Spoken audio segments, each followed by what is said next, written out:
अस्सलाम वालेकुम। आज हम स्टार्ट करने जा रहे हैं इस्लामियात की एक सीरीज़ स्टार्ट करने जा रहे हैं। उसमें हमने सबसे पहले इस्लामोफ़ोबिया के ऊपर बात करनी है।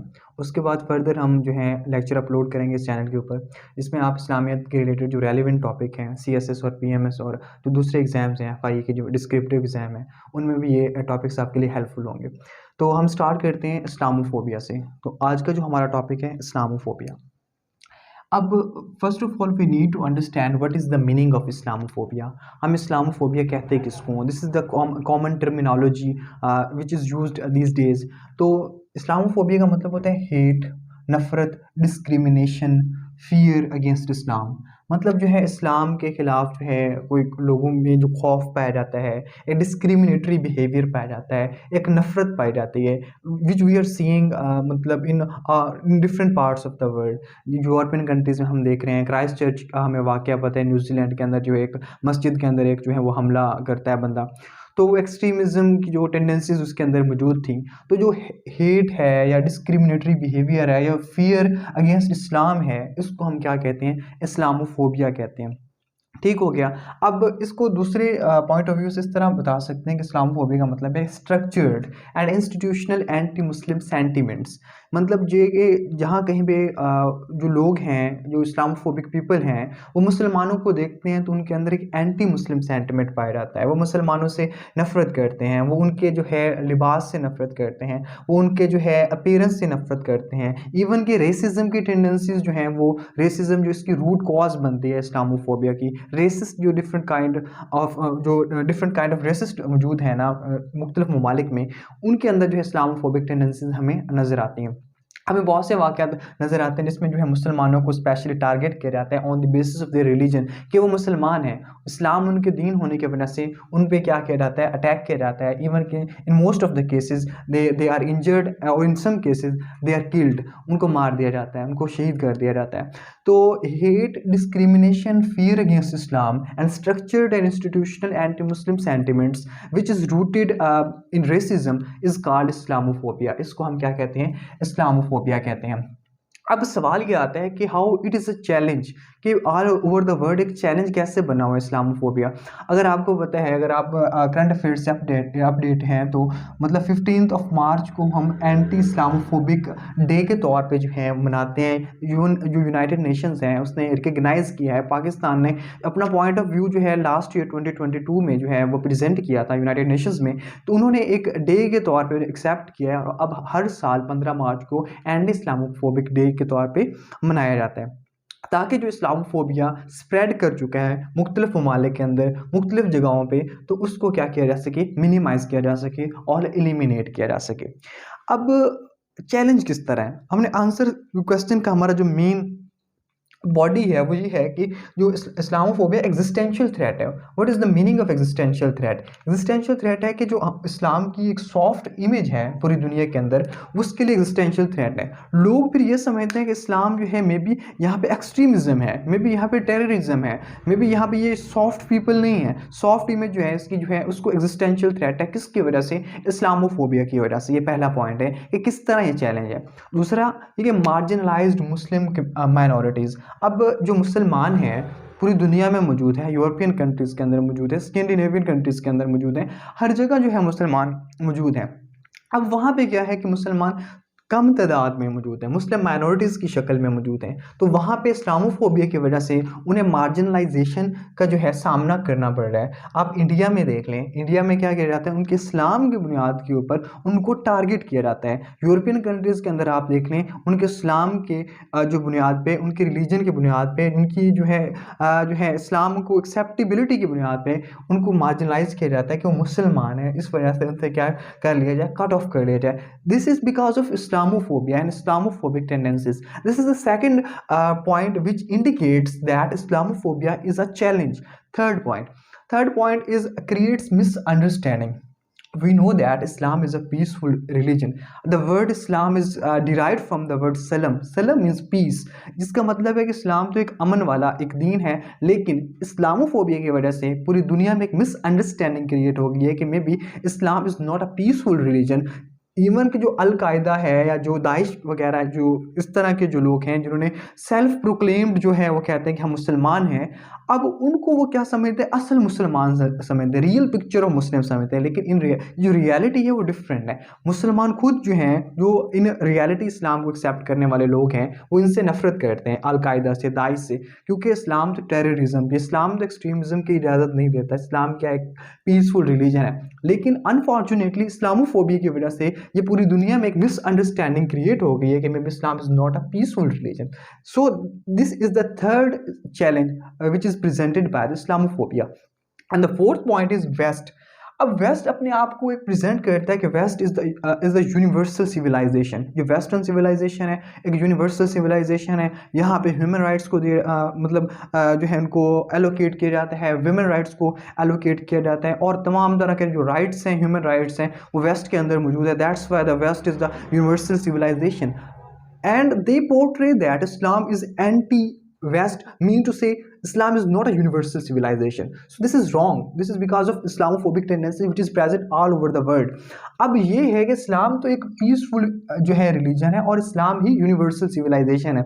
वेस्ट तो राइट्स जो है 1215 के अंदर मैग्ना कार्टा के अंदर दे रहा है, या बिल ऑफ राइट्स जो है 1639 में आता है, या इसके अलावा आप देख लें कि जो ह्यूमन राइट्स डिक्लेरेशन है 1948 में हो रहा है। जबकि इस्लाम के अंदर आप हज्जतुल विदा पढ़ रहे हैं, आप इसके अलावा जो है मुख्तलिफ इस्लाम में जो है इवेंट्स हैं उनको रीड कर लें, तो हमें पता चलता है इस्लाम जो 1400 साल पहले जो है ह्यूमन राइट्स, वुमेन राइट्स देता है। अब ये चौथा चैलेंज जो है किसकी वजह से प्रेजेंट हो रहा है, इस्लामोफोबिया की वजह से प्रेजेंट हो रहा है मुसलमानों को, इस्लाम को। पांचवा पॉइंट, अब पांचवा पॉइंट इसके रेलिवेंट है कि इस्लाम को यूं पोर्ट्रे किया जाता है, इस्लामोफोबिक पीपल यूं पोर्ट्रे करते हैं, इस तरह प्रेजेंट करते हैं कि इस्लाम जो है एंटी या अगेंस्ट ह्यूमन राइट्स है, मतलब इस्लाम में ह्यूमन राइट्स नहीं है। लेकिन इन रियलिटी ये बात सच नहीं है। आप सल्लल्लाहु अलैहि वसल्लम की ज़ात देख लें, रियासत मदीना देख लें, वुमेन को राइट्स दिए गए, तमाम तरह के इंसानों को राइट्स दिए गए, एजुकेशन का राइट दिया गया, हेल्थ का राइट दिया गया। और इस्लाम में इवन कि जो जिहाद है वो भी उस वक्त जो है वो लड़ा जाता है या जिहाद किया जाता है टू इरेडिकेट फितना, या अपने डिफेंस में जिहाद किया जाता है। इस्लाम में तो टेररिज्म, एक्सट्रीमिज्म, इस तरह की कोई भी चीज़ नहीं। इवन के गज़वात के अंदर और मुख्तलिफ तरह के सराया है, जो जंगें हुई हैं, उसमें हम देखते हैं कि मना फरमाया गया, आप सल्लम ने मना फरमाया कि जो सरसब्ज़ दरख्त हैं उनको ना काटा जाए, आग ना लगाई जाए। लोग जो प्रिजन ऑफ वॉर हैं, जिन्हें POWs कहते हैं, उनको उनकी जो चेहरे उनको मसक ना किया जाए। So Islam is a beautiful religion having a great picture of human rights, instead of that as West is portraying that Islam is anti-human rights. So this is because of Islamophobia, the Islamophobic people propagating Islam as against human rights. तो ये पांचवा challenge है पूरी दुनिया में जो मुसलमानों को सामने है, इस्लाम को सामने है। नेक्स्ट पॉइंट है, छठा जो चैलेंज है, सिनोनिम टू बिगेट्री, तअस्सुब और इस तरह की जो प्रेजुडिस टाइप जो चीज़ें हैं उसके सिनोनिम इस्लाम को ठहराया जाता है। लेकिन रियलिटी इसके बिल्कुल बरअक्स है। There is no bigotry, there is no prejudice in Islam. Islam is a beautiful religion, Islam is a peaceful religion, and Islam is a universal religion. And number 7 point is a demographic threat. पूरी दुनिया में Islamophobic tendencies की वजह से ये present किया जाता है कि इस्लाम एक डेमोग्राफिक थ्रेट है। What is the meaning of demographic threat? They think that कि अगर मुसलमानों की तादाद वेस्टर्न कंट्रीज़ के अंदर इंक्रीज हो जाएगी, जैसे क्लैश ऑफ सिविलाइजेशन, हंटिंगटन ने अपनी किताब में लिखा है कि एक वक्त वो आएगा कि इनकी वेस्ट और इस्लामिक जो है सिविलाइजेशन इसमें क्लैश होगा, और जो है इनमें से एक सर्वाइव करेगी। तो उसने क्या किया कि वेस्ट को और इस्लामिक सिविलाइजेशन को बिल्कुल जो है एंटी प्रेजेंट किया है। इससे क्या हुआ कि वेस्टर्न सिविलाइजेशन के अंदर मुसलमानों के खिलाफ क्या पैदा हो गई है, नफरत पैदा हो गई है। अब डेमोग्राफिक थ्रेट का मतलब ये है कि वो ये समझते हैं कि यूरोपियन कंट्रीज़ के अंदर आहिस्ता आहिस्ता जो मुसलमान हैं उनकी तादाद बढ़ती जा रही है। अल्टीमेटली जो वो डोमिनेट कर जाएंगे और इनकी तादाद वो माइनॉरिटी में चले जाएंगे, और वो समझते हैं कि इस्लाम क्या है और इस्लाम जो मुसलमान है वो क्या है, डेमोग्राफिक थ्रेट है फॉर द वेस्टर्न और यूरोपियन सिविलाइजेशन। तो ये भी किस वजह से है, इस्लामोफोबिया की वजह से। 8th point is two threat to cultural existence. अब जहाँ पे जो लोग होते हैं, जहाँ पे मुसलमान होगा, अल्टीमेटली वहाँ पे इस्लामिक सिविलाइजेशन होगी। तो वो कहते हैं कि जब मुसलमानों की तादाद इन इलाकों में बढ़ जाएगी तो वो अल्टीमेटली वेस्टर्न सिविलाइजेशन को वाइट वॉश कर देंगे, और वो समझते हैं कि हमारा कल्चर जो है वो एलिमिनेट हो जाएगा from the world map. So they think that due to Islamophobic tendency, they think that the Islam is a threat to cultural existence of the West. So these are the 8 points which are just which are presenting the challenges to Islam and Muslim. 8 point कौन-कौन से हमने discuss किए? हमने कहा कि existential threat है, जो soft image of Islam है, मार्जिनलाइज़ कर रहा है मुस्लिम माइनॉरिटीज़ को, मिसअंडरस्टैंडिंग कर रहा है इंटरनेशनल लेवल के ऊपर, यूनिवर्सल सिविलाइजेशन वेस्ट को प्रेजेंट किया जा रहा है और इस्लाम को इसकी कंट्राडिक्टरी कहा जा रहा है, प्रोपेगेट किया जा रहा है इस्लाम को, एंटी इस्लाम को कहा जा रहा है कि ह्यूमन राइट्स के खिलाफ है। किसकी वजह से? इस्लामोफोबिया की वजह से। इसको सिनोनिम टू बिगेटरी कहा जा रहा है, प्रेजुडिस कहा जा रहा है, डेमोग्राफिक थ्रेट कहा जा रहा है और थ्रेट टू कल्चरल एग्जिस्टेंस कहा जा रहा है। So these are the challenges which are presented by Islamophobia to Muslim and Islam. So what is the solution? How we can cope them? तो हम इनको कैसे eliminate कर सकते हैं, कैसे इसको इनको minimize कर सकते हैं? What are the suggestions? What is the way out? What are the solutions and what are the recommendations which we can present at international level, national level, as well as in our daily life to eliminate Islamophobia from every level, micro to macro level? We can remove Islamophobia through these suggestions or through these solutions. हम बात कर रहे थे कि हम Islamophobia को minimise कैसे कर सकते हैं, इस्लामोफोबिया को एलिमिनेट कैसे कर सकते हैं। तो पहला पॉइंट है कि we need to promote the interfaith dialogue. Interfaith dialogue का मतलब ये है कि टेबल पे सबको इकट्ठा किया जाए, मुख्तलिफ जो रिलीजन से बिलोंग करने वाले स्कॉलर्स हैं, जो मुख्तलिफ सेकुलर पीपल हैं या जो भी लोग हैं, उनको इकट्ठा किया जाए और मुस्लिम स्कॉलर्स को वहाँ जो है वहाँ भेजा जाए और वहाँ पे आर्गूमेंटेशन होनी चाहिए और डायलॉग होना चाहिए और इन्हें बताया जाना चाहिए इंटरनेशनल फोरम्स के ऊपर कि इस्लाम इज़ अ पीसफुल रिलीजन। हम रियासत मदीना से एग्जांपल दे सकते हैं, आप सल्लल्लाहु अलैहि वसल्लम की ज़िंदगी से हम एग्जांपल दे सकते हैं और भी हमें बेशुमार एग्जांपल्स मिलती हैं आप वसल्लम की ज़िंदगी से और हम इस्लाम से एग्जांपल्स मिलती हैं और हमें उन्हें बताना चाहिए कि इस्लाम क्या है, पीसफुल रिलीजन है और जो इस्लामोफोबिक टेंडेंसीज़ हैं ये क्या होनी चाहिए, एलिमिनेट होनी चाहिए। सेकंड पॉइंट, जैसे कि हमने इस मामले में एफर्ट की भी थी कि हमने 15 मार्च को जो है एक एंटी इस्लामोफोबिक डे के तौर पे सेलिब्रेट कर रहे हैं, इसको जो है उनसे मनवाया, यूएन के अंदर अपनी बात जो है वो पेश की। इसमें जो हमारे फॉर्मर प्राइम मिनिस्टर हैं इमरान खान और उनकी जो टीम है उनके बहुत ज़्यादा कॉन्ट्रीब्यूशंस हैं। अगर हम सेकंड पॉइंट पे हैं तो सेकंड पॉइंट ये project the peaceful values of Islam. हमें बताना चाहिए कि इस्लाम जो है कि पीसफुल वैल्यूज़ कौन कौन सी है। इस्लाम जो है ह्यूमन राइट्स देता है, इस्लाम ह्यूमन राइट्स देता है, इस्लाम एनिमल्स के राइट्स देता है, इस्लाम जो है इनहेरिटेंस राइट्स देता है। तो इस्लाम की जो एक ब्यूटी है उन लोगों को पता चलनी चाहिए कि इस्लाम है क्या, इस्लाम की असल पिक्चर क्या है, इंस्टेड के जो है जो गलत तरीके से जो है पोर्ट्रे किया जा रहा है नेशनल और इंटरनेशनल लेवल्स के ऊपर।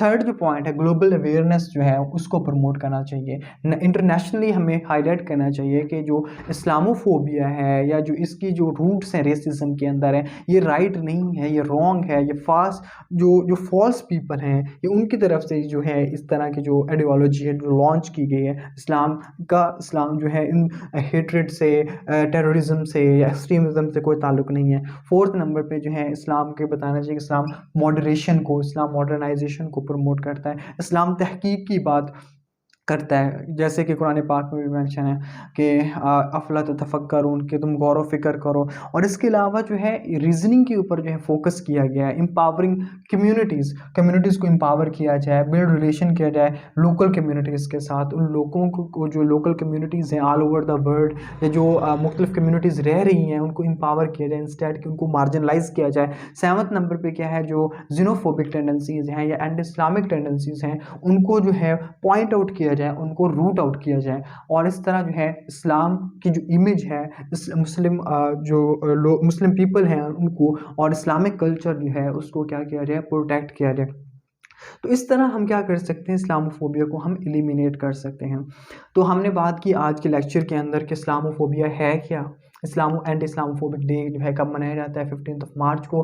हमने बताया कि जो हेट्रेड है, डिस्क्रिमिनेशन है और इस्लाम के खिलाफ एक फियर पाया जाता है या स्ट्रक्चरल या इंस्टीट्यूशनल एंटी मुस्लिम सेंटिमेंट्स पाए जाते हैं जिनकी रूट्स हमें रेसिज्म के अंदर मिलती हैं, उसको हम क्या कहते हैं, इस्लामोफोबिया कहते हैं। हमने फिर बात की कि इंटरनेशनल लेवल के ऊपर ये चैलेंज कैसे बना हुआ है मुसलमानों के लिए, इस्लाम के लिए। तो हमने बताया कि एग्जिस्टेंशियल थ्रेट है, सॉफ्ट इमेज जो है इस्लाम की वो जो है डैमेज हो रही है और उसकी जो रॉन्ग इमेज है प्रेजेंट की जा रही है बिकॉज ऑफ इस्लामोफोबिया। फिर हमने बताया कि कैसे मुसलमानों को मार्जिनलाइज किया जा रहा है। फिर हमने बात की कि किस तरह मिसअंडरस्टैंडिंग क्रिएट की जा रही है कि इस्लाम तो किसी और चीज़ की बात करता है और उसको प्रेजेंट किसी और तरीके से रॉन्ग वे में किया जाता है। प्रोपेगेंडा गेम चल रही है, इसको जो है क्या कह सकते हैं, इसको प्रोपेगेंडा वॉरफेयर भी कह सकते हैं। जो इसके अलावा जो है ह्यूमन राइट्स के खिलाफ ये प्रेजेंट किया जाता है इस्लाम को, लेकिन इस्लाम में तो जो है ह्यूमन राइट्स का हमें एक बहुत खूबसूरत चार्टर मिलता है। इसके अलावा इस्लाम को बिगटरी और प्रेजुडिस से बिलोंग किया जाता है और ये जो कि रॉन्ग है। डेमोग्राफिक थ्रेट प्रेजेंट किया जाता है, कल्चरल एग्जिस्टेंस के लिए थ्रेट बताया जाता है। ये सारे चैलेंजेस हम उनका सामने हैं। अब हमने इनको जो है हल कैसे करना है, इन चैलेंजेस को उनके साथ फाइट कैसे करना है। फिर हमने उसके सजेशंस बताए कि इंटरफेथ डायलॉग हमने प्रमोट करना है, हमने पीसफुल जो वैल्यूज़ हैं इस्लाम की उसको प्रोजेक्ट करना है, ग्लोबल अवेयरनेस जो है उसको फैलाना है, ग्लोबल अवेयरनेस जो है क्रिएट करवानी है, मॉडरेशन और मॉडर्नाइजेशन के प्रिंसिपल्स बताने हैं, एम्पावर करना है कम्युनिटीज़ को, बिल्ड करना है रिलेशन विद लोकल कम्युनिटीज़ के साथ, एडवोकेट करना है एंटी इस्लाम और एंटी जीनोफोबिक पॉलिसीज़ को। So this is all about the Islamophobia. Hope so जो है आपको ये टॉपिक समझ आ गया होगा। Thank you so much.